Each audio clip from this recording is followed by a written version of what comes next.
जी, तो अपने 1.1 कर ली थी। अब अपने 1.2 पे जाते हैं। वहां पर अपने किस टॉपिक पे बात करेंगे? इनवर्स फंक्शन, कि कोई फंक्शन है उसका इनवर्स निकालना। ठीक है, तो सबसे पहले अपने फंक्शन का बेसिक क्लियर होना चाहिए बिल्कुल। ठीक है, तो मैं आपको थोड़ा सा बेसिक में इसका बताऊंगा पहले तो फंक्शन के बारे में। वैसे तो आपको 11th में इसका पता होना चाहिए था कि क्या होता है फंक्शन, तो लेकिन मैं उसको थोड़ा सा रिपीट कर देता हूँ।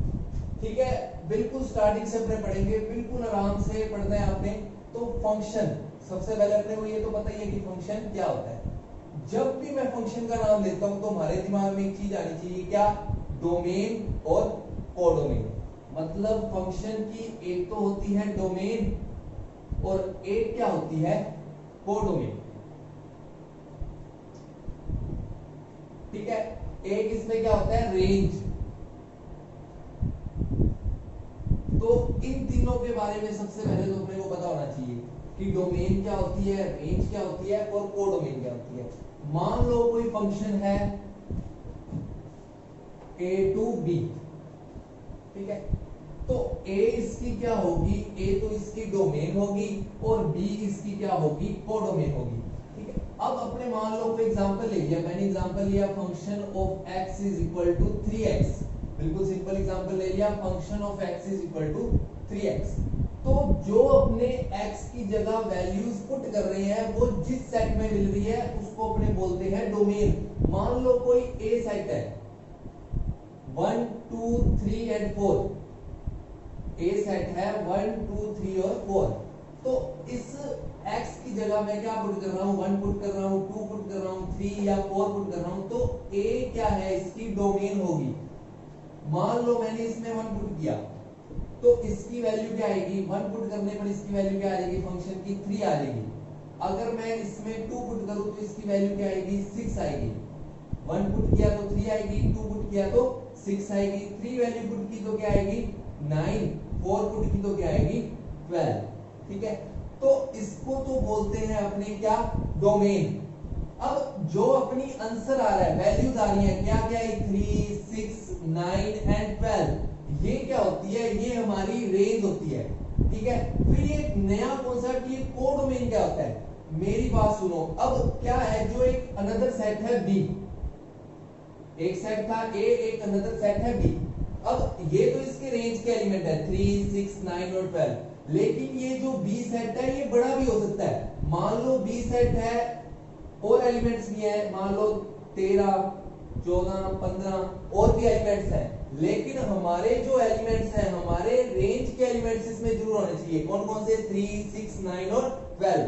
तो ये तो हमारी क्या होगी? रेंज। और ये जो बी सेट पूरा है हमारा, ये क्या होगा? हमारा कोडोमेन। तो आपको तीन कॉन्सेप्ट बिल्कुल क्लियर होने चाहिए कि डोमेन होती है जो वैल्यू अपने इनपुट करते हैं, और रेंज क्या होती है? जो हमारा आउटपुट होता है। और जो आउटपुट हमारे को जिस सेट में मिलता है उसको अपने क्या बोलते हैं? उसको अपने कोडोमेन बोलते हैं। तो मैं बात करूं कि इस फंक्शन की जो डोमेन है वो तो है a, और इसकी जो कोडोमेन है वो है b। जैसे कि 3 6 9 12, आगे 13 14 15, ये इसकी क्या होगी? ये इसकी कोडोमेन है। और इसकी रेंज क्या है? रेंज ओनली 4 एलिमेंट्स है, 3 6 9 एंड 12। ये इसकी क्या होगी? ये इसकी रेंज होगी। ठीक है, अब फंक्शन भी बहुत टाइप का होता है। आपने एक फंक्शन पढ़ा होगा 1 1।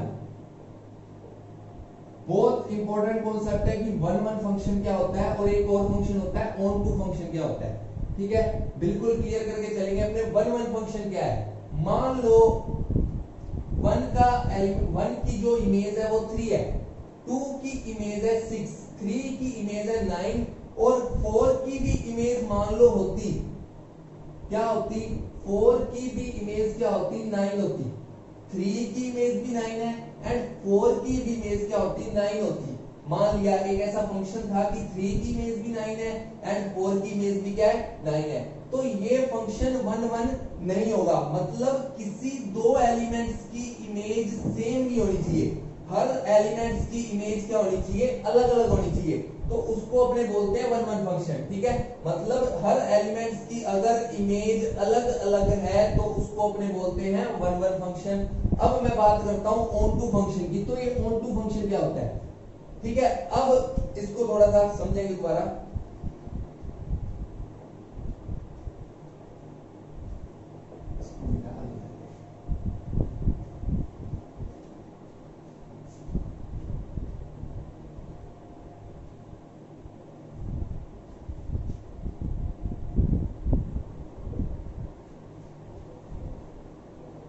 ठीक है, पहले अपने देखते हैं वन वन फंक्शन क्या होता है। मान लो कोई एक सेट है ए, उसमें एलिमेंट्स है 1 2 3 एंड 4।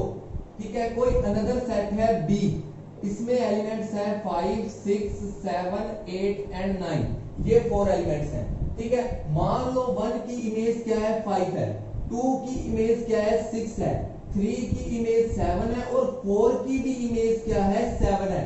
अब ध्यान से समझना, क्या था 1 की इमेज 5 थी, 2 की इमेज 6 है, 3 की भी 7 है एंड 4 की भी 7 है।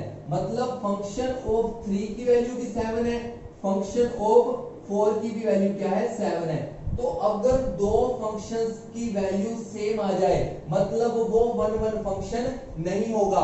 हर एक फंक्शन की वैल्यू क्या आनी चाहिए, अलग अलग आनी चाहिए, इमेज क्या आनी चाहिए, अलग अलग आनी चाहिए, उसको अपने बोलते हैं वन वन फंक्शन। मतलब 4 की इमेज अगर 7 ना होकर 8 होती तो इसको अपने क्या बोलते, वन वन फंक्शन बोलते। अब बात करते हैं अपने ऑन टू फंक्शन की। अब ये ऑन टू फंक्शन नहीं है, क्यों नहीं है, क्योंकि ऑन टू फंक्शन क्या होता है, वैसे सिंपल सा बताऊं मैं कि रेंज और कोडोमेन अगर सेम है, रेंज और कोडोमेन क्या है अगर सेम है। जैसे कि मान लो इसमें 1 की इमेज 5 थी, 2 की इमेज 6 है, 3 की 7, 4 की 8, लेकिन ये 9 किसी भी वैल्यू की इमेज नहीं है, ये 9 किसी भी वैल्यू की इमेज नहीं है, तो ये अपना एक्स्ट्रा है। तो अगर सारे किसी ना किसी की इमेज हो सेट में तो उसको बोलते हैं अपने ऑन टू। कोई भी एलिमेंट फालतू नहीं होना चाहिए जो किसी की भी इमेज नहीं है। तो ऑन टू फंक्शन मींस क्या हो गया, अब ये ऑन टू फंक्शन नहीं है, लेकिन अगर मैं इसमें से 9 को डालूं तो ये कौन सा फंक्शन बन जाएगा, ऑन टू फंक्शन बन जाएगा। मतलब अगर range, set of range and set of codomain बिल्कुल इक्वल है। अब इस फंक्शन की सेट कोडोमेन भी यही है, रेंज भी यही है, तो उसको अपने बोलते हैं ऑन टू फंक्शन। ठीक है, तो ऐसा फंक्शन। अब एक और फंक्शन आता है जिसको अपने बोलते हैं one one onto, one one onto, और इसको और क्या बोलते हैं, बाइजेक्शन।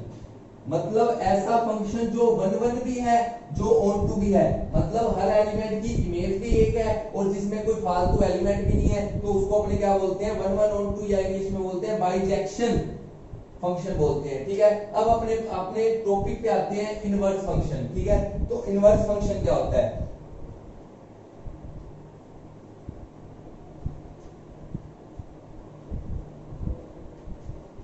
मान लो मैंने एक फंक्शन लिया, वही ले लेते हैं 3x। ठीक है, अब मैंने क्या किया, ये फंक्शन था a टू b, मतलब इसकी डोमेन a है, कोडोमेन b है। मैंने जब इसमें a सेट रखा 1 2 3 4 ले लिया, और जो b सेट है वो क्या ले लिया 3 6 9 एंड 12। ठीक है, तो 1 की इमेज बिल्कुल 3 है, 2 की इमेज 6 है, 3 की इमेज 9 है, 4 की इमेज 12 है। क्योंकि 1 वैल्यू रखे तो 3 आ जाएगा, 2 रखे तो 6 आ जाएगा। अब मैं बात करूं इनवर्स फंक्शन की। अगर मैं कहूं कि फंक्शन ऑफ 1 की वैल्यू निकालो, यहां से फंक्शन ऑफ 1 की वैल्यू क्या आएगी 3 into 1, क्या आ जाएगी 3। फंक्शन ऑफ 2 की वैल्यू निकालूं तो क्या आएगी 3 into 2 बराबर 6। अगर मैं कहूं कि 1 की इमेज तो क्या है 3 है और 3 की प्री इमेज क्या है 1 है, ये तो फंक्शन था 1 2 3 जा रहा था, लेकिन मैंने एक अनदर फंक्शन को इमेजिन किया, वो क्या था b to a, उसकी डोमेन a है और कोडोमेन क्या है, डोमेन b है एंड कोडोमेन क्या है a है। इसका उल्टा फंक्शन लेना है, इनवर्स फंक्शन लेना है कि a3 की जो प्री इमेज है वो तो क्या है 1 है। तो इस फंक्शन को अपने कैसे शो करेंगे कि मान लो मैंने एक और फंक्शन ले लिया, क्या 3 6 9 और 12, ये वैल्यू रखी, तुम्हारी वैल्यू आ गई 1 2 3 और 4।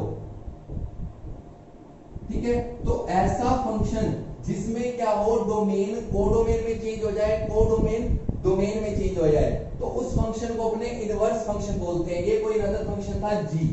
तो ऐसा फंक्शन अपने कैसे इमेजिन करेंगे कि 3 वैल्यू रखूं तो 1 आ जाए, 6 वैल्यू रखूं तो 2 आ जाए। तो मैंने फंक्शन क्या ले लिया, ये फंक्शन ले लिया x/3 कि मैंने 3 वैल्यू रखी तो क्या आ गया 1 आ गया, 6 वैल्यू रखी तो क्या आ गया 2 आ गई। तो इसको अपने g वाले फंक्शन को क्या बोलेंगे, इनवर्स फंक्शन बोलेंगे।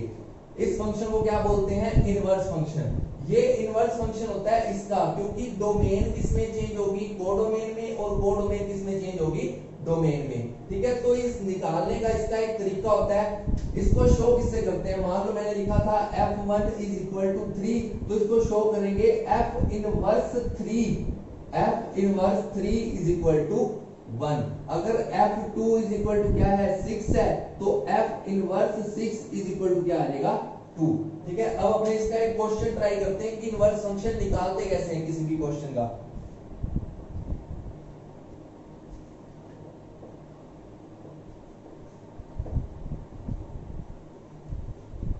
तो एक क्वेश्चन ट्राई करते हैं, आपको दे दिया फंक्शन ऑफ x = x3, कहता find the value of f inverse 8 and f inverse 27। तो बिल्कुल सिंपल क्वेश्चन है, कोई दिक्कत नहीं है, बस एक तरीका है इसको करने का। देखो कि आपने क्या करना है, आपने फंक्शन ऑफ x को क्या मान लेना है, y मान लेना है, और y क्या होगा जिसकी अपने को वैल्यू निकालनी है। मान लो मैंने वैल्यू निकालनी है f इनवर्स 8 की पहले, तो इसमें 8 की वैल्यू निकालनी है, तो मैं क्या लिख लूंगा, फंक्शन ऑफ x को किसके इक्वल लिख लूंगा, 8 के इक्वल लिख लूंगा। तो इस फंक्शन ऑफ x को मैंने किसके इक्वल लिख लिया, 8 के इक्वल लिख लिया। तो x = क्या आ जाएगा, f इनवर्स 8, मतलब ये f यहां पर जाकर क्या बन जाएगा, f इनवर्स बन जाएगा। ठीक है, तो फंक्शन ऑफ x को मैंने 8 माना है, लेट फंक्शन ऑफ x = 8। तो इसको मैं 8 वैल्यू यहां पर पुट कर दूं, तो 8 = क्या आ जाएगा x3, और यहां से अगर मैं x की वैल्यू निकाल दूं तो x की वैल्यू क्या होगी, 8 की पावर 1/3, वैल्यू क्या आ गई 2। तो x की वैल्यू मेरे पास 2 आ गई। अब ये वैल्यू मैं इस इक्वेशन में रख दूं, equation number 1, put the value into equation number 1, equation number 1। तो x की वैल्यू 2 है, अगर मैं यहां पर पुट करूं तो f इनवर्स 8 = क्या आ जाएगा 2। बिल्कुल ही सिंपल क्वेश्चन है, एक छोटी सी ट्रिक क्या करना है, जिसकी वैल्यू निकालनी है उसको फंक्शन ऑफ x के इक्वल रख देना है बस। अब मान लो मैंने दूसरी वैल्यू निकालनी है f इनवर्स 27 की, आपने क्या करना है, आपने फंक्शन ऑफ x = क्या रख देना है, 27 रख देना है। मैंने फंक्शन ऑफ x = क्या रख दिया, 27। अब मैं क्या करूंगा, x बराबर क्या हो जाएगा, f इनवर्स 27 हो जाएगा। यहां पर फंक्शन यहां जाके क्या बन जाएगा, f इनवर्स बन जाएगा। अब इसको मैंने ले लिया इक्वेशन नंबर 1। तो अब मैं क्या करूंगा, अब मेरे को f inverse function of x की वैल्यू मेरी x3 है, तो यहां पर मैं क्या रख देता हूं, x3 = 27। तो x की वैल्यू क्या आ जाएगी, x की वैल्यू आएगी 27 की पावर 1/3, तो x की वैल्यू क्या आ गई 3।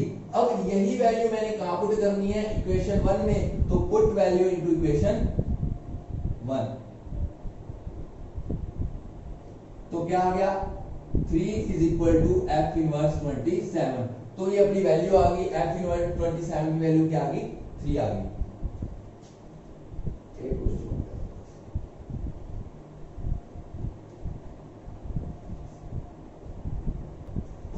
इसका एक और एग्जांपल ट्राई करते हैं, बुक से क्या लिखा है, एक फंक्शन दे रखा है real number two real number, function of x दे रखा है x² + 5x + 9, और कहता है f इनवर्स 8 और f इनवर्स 9 की वैल्यू फाइंड करो।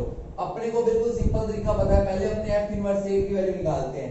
मैं क्या करूंगा, मैंने क्या करना है, यहाँ पर f फंक्शन ऑफ x = क्या लेट कर लेना है 8, लेट फंक्शन ऑफ x = 8।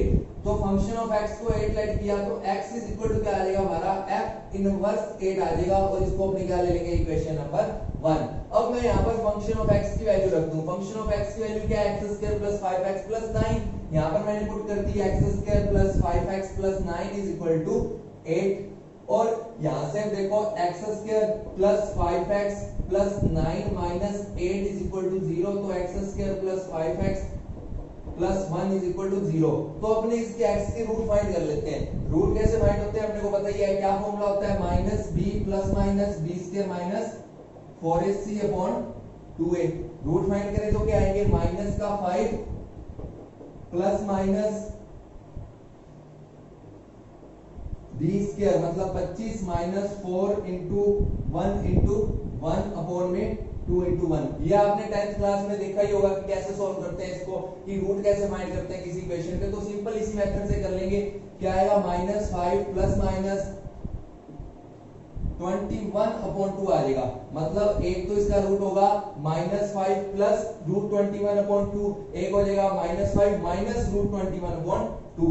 तो ये वैल्यू मैं कहां पुट कर दूंगा, यहां पुट करनी है, सीधा x की वैल्यू आ गई हमारी।